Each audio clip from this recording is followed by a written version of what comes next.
આજ રોજ સરકારી વિનયન અને વાણિજ્ય કોલેજ કઠલાલના IQAS, NSS અને NCC વિભાગના સંયુક્ત ઉપક્રમે એક્સટેન્શન એન્ડ આઉટરીચ પ્રોગ્રામ અંતર્ગત વિદ્યાર્થીઓ દ્વારા કહો કુપોષણ ભારત છોડો ના નાદ સાથે દત્તક ગામ અનારા ખાતે સ્થિત તમામ આંગણવાડી તેમજ અનારા પગાર કેન્દ્ર શાળાના બાળકોને ખજૂર, ખારી સિંગ, ખારા ચણા, રાજગરાના લાડુ અને સિંગની ચીક્કી ધરાવતી 200થી પણ વધુ પૌષ્ટિક પંચામૃત પોષણ કીટનું વિતરણ કરવામાં આવેલ।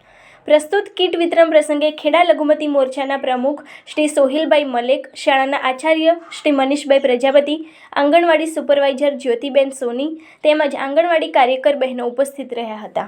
તેઓ શ્રી દ્વારા કોલેજના વિદ્યાર્થીઓની પ્રસ્તુત સેવાકીય પ્રવૃત્તિને બિરદાવતા કુપોષણ મુક્ત ભારતની દિશામાં કોલેજ દ્વારા ઉપાડાયેલ આ પગલાંની પ્રશંસા કરી હતી।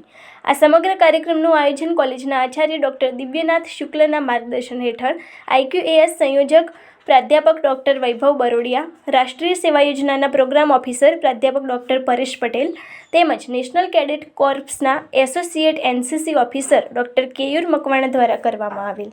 આ અંગેની વધુ માહિતી માટે જોતા રહો ભારત ટાઈમ્સ ન્યૂઝ।